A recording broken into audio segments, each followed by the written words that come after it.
Welcome, focus learners, to today's Masterclass Explainer.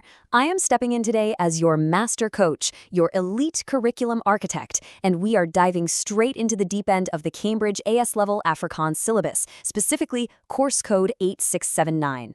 Over the next 15 to 20 minutes, we are going to completely decode the speaking test mark scheme, putting an absolute spotlight directly on the language quality component.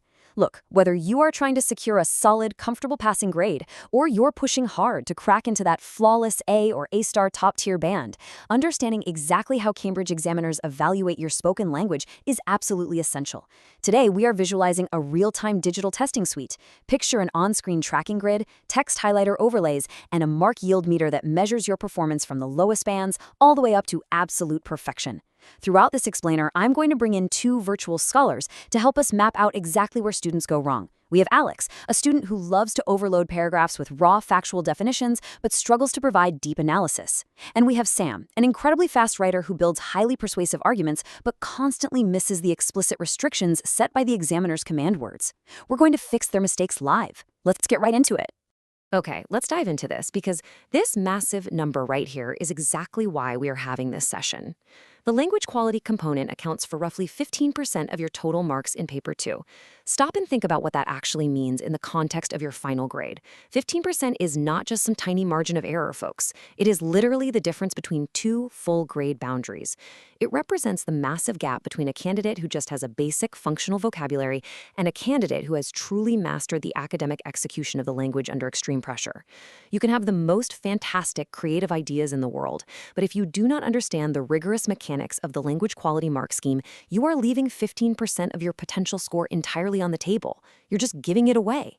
Today, we are locking down those marks. Here is our battle plan for today's explainer. We are going to systematically move from theoretical foundations to identifying the exact traps where students forfeit marks. We'll hit core principles, crack open the procedural framework, dive deep into critical analysis, and finally expose those top examiner traps. All right, transitioning right into Section 1, Core Principles. We are setting up the exact why behind the examiner's expectations.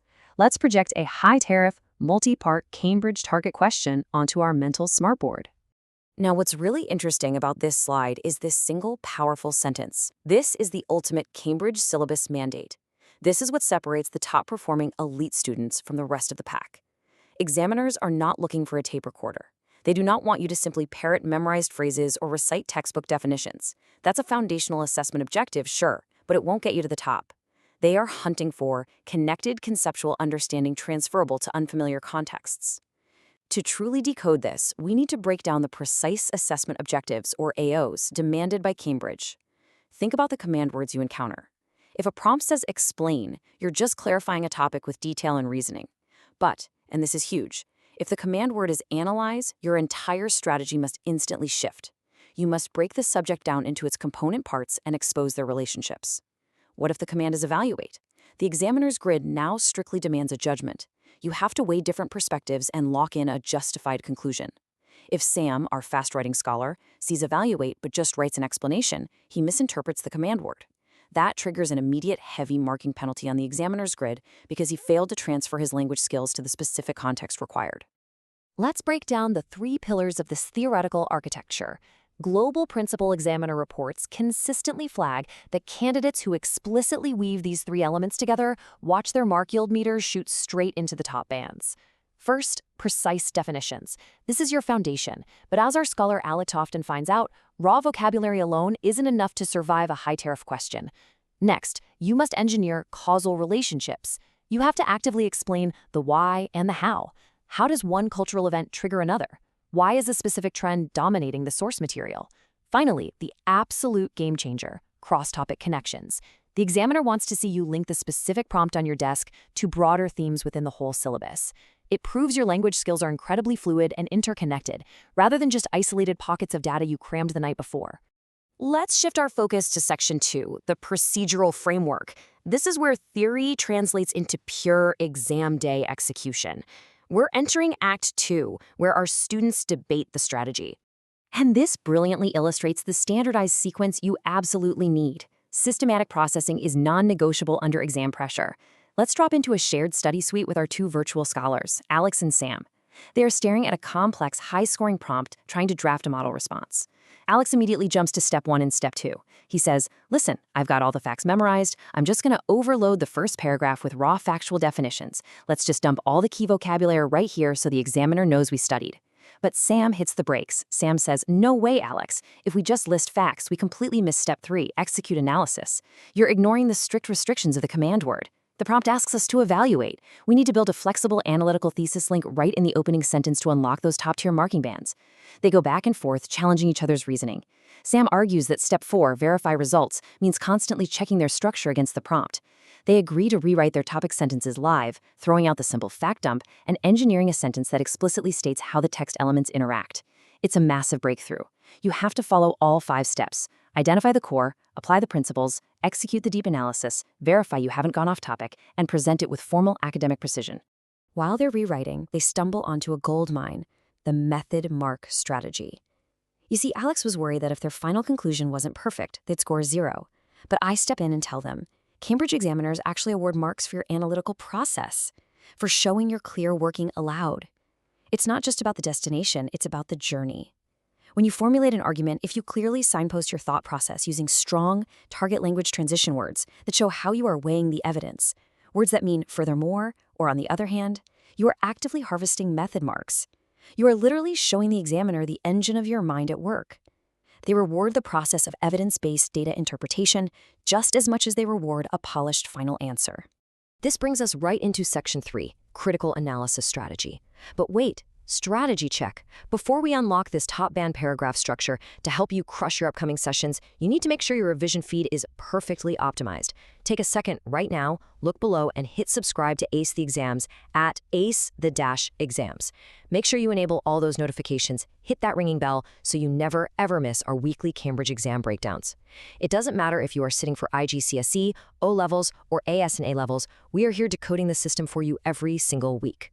All right, system upgrade complete. Let's get back to the scholars.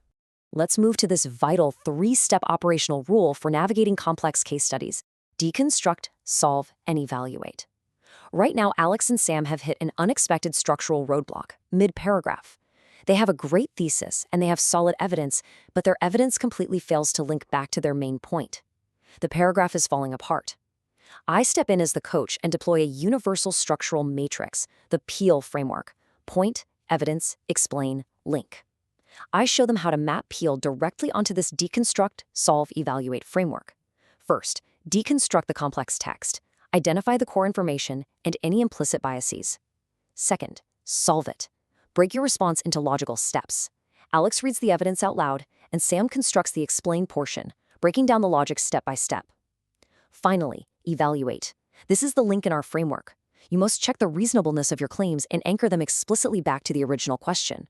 Together, the scholars rewrite the text out loud, line by line, engineering a flawless, top-tier response block that literally forces the examiner to award top marks. Now, let's talk about a specific type of evaluation: mastering comparative analysis. The mark scheme is incredibly demanding here. You absolutely cannot fall into the trap of just listing facts side by side. Alex originally wrote, text A says this, text B says that. I had to stop him right there. That's a zero-band analytical approach. To get the marks, you must explicitly identify similarities and differences. You must use precise comparative connectives, those vital transitional phrases we discussed earlier. Furthermore, every single comparison has to be backed up with ironclad text evidence. And here is the kicker, the part Sam finally nailed. You must draw a conclusion on the relative importance of those points. Which text is more persuasive? Which limitation is more severe? If you just list facts without evaluating their relative weight, you are missing the entire point of the exercise. The stakes are getting high now. Welcome to Section 4, Top Examiner Traps. I am going to play the ultimate insider right now and reveal the exact pitfalls flagged in global principal examiner reports. It's time for an immersive, interactive workshop segment. So the crucial point is internalizing these top 3 mark-dropping mistakes. Let's do Challenge 1, the visual data scan. Imagine a complex source chart on the screen right now. I'm starting a 60-second countdown timer. 59, 58. Your job is to extract the highest yielding core trend before the clock runs out. If you panic and use the wrong approach, say you give a highly subjective, emotional opinion instead of an objective data analysis, that's mistake number 1. Your register is wrong and you instantly bleed marks. Now, challenge 2. Spot the examiner trap. Imagine a flawed, medium-tier sample student paragraph right here. I want you to locate the exact line where the logic falls apart. Do you see it? It's right in the middle. The student completely ignored the strict presentation format. They rambled without clear verbal transitions. That's mistake number 2. And right at the end, they said something generic like, "This issue is very important for society." That's mistake number 3. Generic, non-specific answers that lack academic terminology will tank your score. You must be specific. Let me pull out my digital highlighter and show you the exact correct path. Look at the stark contrast on the screen. In red, we have lower band responses. These are generic, contextless definitions.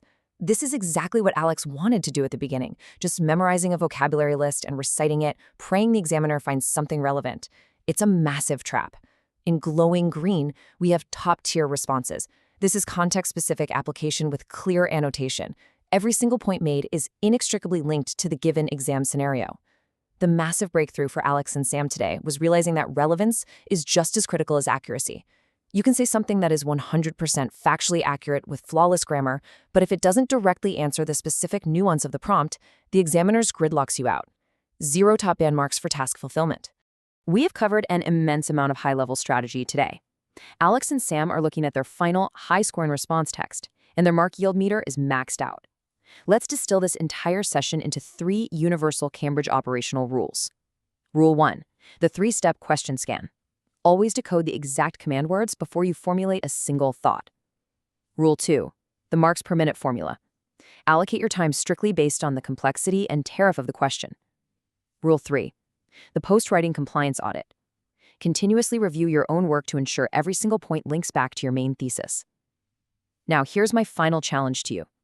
How will you apply the Deconstruct, Solve, Evaluate framework to your next past paper practice? Are you going to keep reciting raw facts, or are you ready to truly analyze the language in context? Before you close this window, I need you to do 2 things. First, subscribe to AC Exams at ACDYEMS and click that notification bell for our weekly grade masterclasses. Second, drop a comment below right now. Tell me exactly which Cambridge subject and level, whether it's IGCSE, O, AS, or A level, you are preparing to conquer next. Let's get to work. I'll see you in the next explainer.